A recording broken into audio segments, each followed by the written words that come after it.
inside. Just the other day, we saw Holly and Lucky sharing a log just to get the brood from the inside.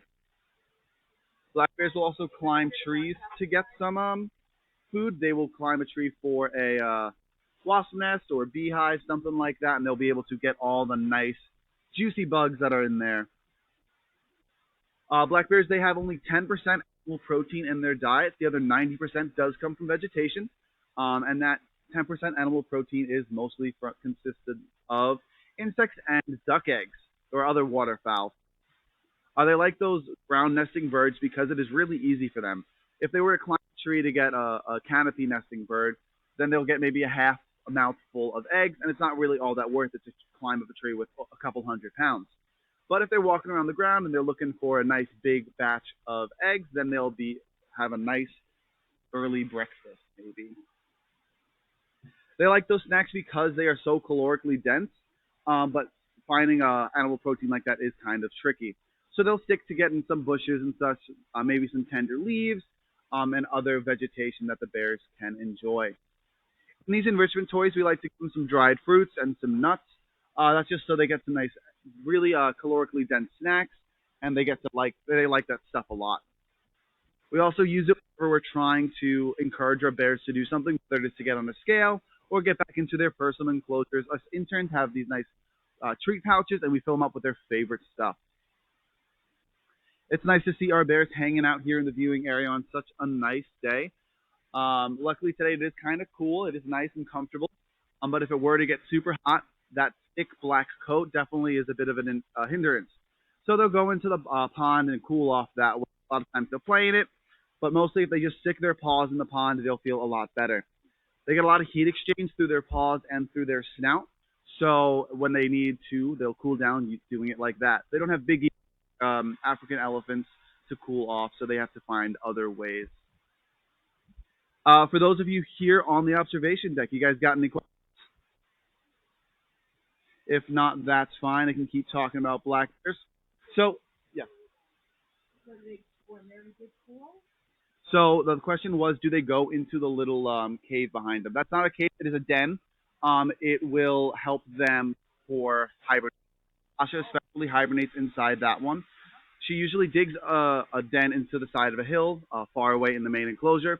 She'll bring in leaves, she'll bring in grasses, make it all nice for herself, and then Holly will kick her out. Tasha will have to find a den, and she usually ends up right here in the viewing area.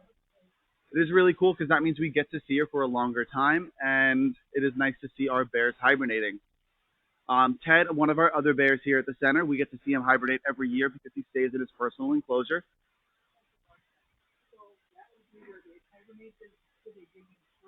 Yep. Mhm. Yes, they will dig in further to that rock and make sure they can fully fit themselves under.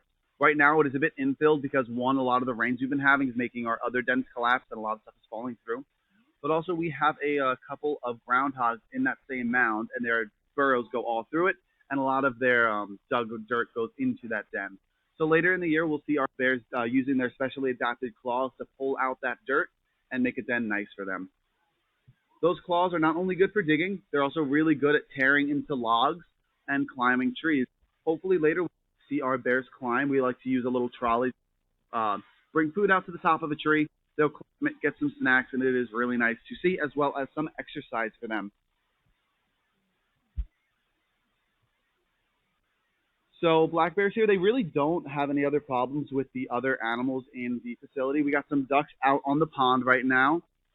They've been coupling up recently. Maybe they will lay a nice nest for our bears to have a snack from. But also those groundhogs, they really don't. The only time I've ever noticed something was one time Lucky was sticking his face into the den. We threw some food in there. Just we give them a spread throughout the day so then they can go forage for more food in a natural setting. But a ground was down, ended up scaring Lucky away. They're kind of defensive about their summer burrows, so they scared Lucky off, and he was running fast. Groundhogs, though, they have a kind of cool thing. They have a summer burrow and a winter burrow, and they switch them out throughout the year, which is kind of interesting. So our bears here, they've been here for a while, and they've gotten to use a lot of these natural wilderness that we have. A lot of the times throughout the day, they'll just be maybe 3 feet behind at line of sight, and you won't be able to see how dense it gets back there. That is a really habitat for black bears. Any really foresty area is where you can find them. Their population is expanding.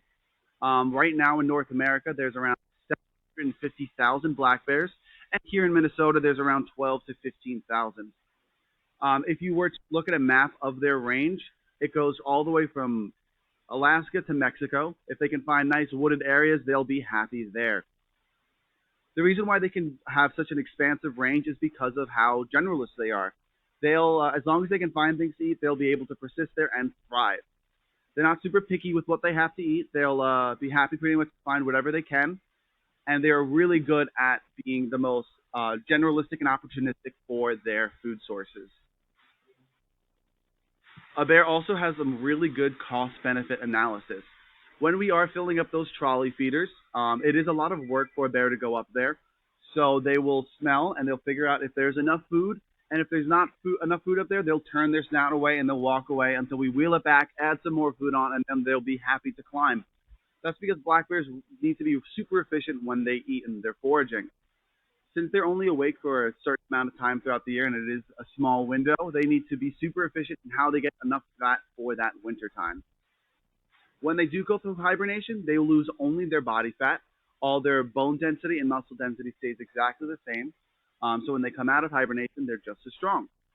When they are in hibernation, they lose around 18 to 22% of that body fat, and it helps. They lose 18 to 22% of their total body weight, and that comes from body fat. But these bears here, they've never really had to have a hard food year since they've been here in captivity. They've gotten to depend on people a decent amount. That's part of the reason why they cannot be reintroduced into the wild. Since they are a little dependent on people, they are not a full and they can survive on their own. Our black bears here, we did go through a bit of a rehabilitation process, and that just tests the bears to see if they are able to survive without interaction with people. Tasha here, when at least she started, it looks like our bears are going to start to play fight, which is pretty fun to see. A cool thing about bear behavior is when they are play fighting like that, you'll be able to tell whether there is vocalization. If it's quiet, it's most likely that the bears are playing, but once there is a bit of volume and such, then we start to think that is a bit of an aggressive natured fight rather than just for fun. When the bears are in that aggressive state of fighting, there's not really much we can do. We just wait for the bears to work it out themselves, and we'll adjust our plan to see if we can let them out together. We haven't had any problems recently, so we're happy to let our bears out as they are. Earlier today, Holly and Tasha were playing a lot together. It was really cool to see. They went into Tasha's personal enclosure and did a surprise fight for us in the behind-the-scenes tour that we do every hour. It was fun to see, and it was fun to explain how that behavior works with black bears. A lot of the behaviors you can see actually come from the eyes of black bears. If you get a close enough look, which I don't necessarily recommend for a wild bear, but their eyes definitely are very telling for their feeling and what they want to do. Looks like we got our bear. They're waiting for this week, but we're having extra snacks there so they know it's a good place for some food. Is there any questions for anybody here up on the observation deck? If not, that's okay. What was that? So it was how old are they was the question. Holly is 9 and Tasha is 7. No, they were not born here. They were born in the wild. Tasha is from Kentucky. And Holly is from Arkansas. And then due to human interaction, they were not able to be re into the wild. So they made their way up here, and we are very happy to have them. Being from Kentucky means she has a kind of different hibernation style. She hibernates for a much shorter amount of the year than our other bears. And that is because it is genetically ingrained in black bears when they should go into hibernation and when they should come out of it. Since Kentucky is warmer, there's food available for much longer times of the year, so their hibernation is a bit skewed compared to northern bears. Holly here, even though she is from Arkansas, hibernates just like a northern Minnesota bear, and that is kind of interesting. We expect that to be because in the 1960s there was a trade between Arkansas and Minnesota. We gave them we give them black bears, and they gave us wild turkeys.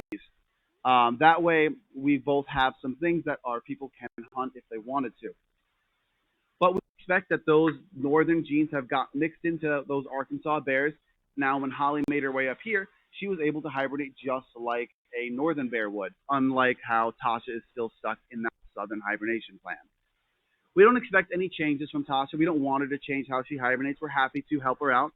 But times in the winter, in March, the same 3 days in March, Tasha will wake up, and when she needs food, we'll just trudge out there, bring her some food, and make sure she is happy and healthy. Those first few weeks coming out of hibernation, black bears are in a state called walking hibernation, and their metabolism is still super low. They're kind of groggy. It's kind of similar to someone who hasn't had their morning coffee yet. But that's going on for a few weeks straight. It looks like bear is walking off. We can't really force our bears to do anything. Black bears, they do know their names, but if they listen to us, that's completely up to them. And they kind of do control what we do here. So if she's walking off, she's saying, "Hey, this broadcast is over, and it's time to wrap it up, Kevin." First, I'd like to thank you all for being here. Those are here at the center and those tuning in online. It was really great to be able to talk to you guys. If you guys liked it, leave a good review. Maybe tell somebody to check us out. That'd be great. We also did just get a TikTok. So if you guys wanted to follow us on that, we are NABC official. And we like to post educational and sometimes some fun content. Also, if you just want to see our bears, you can tune on to our live on our website. A lot of you are doing that right now for the broadcast. For those of you here, be sure to check out when you guys leave. Also, for those here in Ely, if you're going to be here for a while, you should check out the Wolf Center. They're just on the opposite side of town. They do with wolves what we do with bears, and it's just a really great facility. Thank you all for being here, and hope you guys have a nice rest of your day.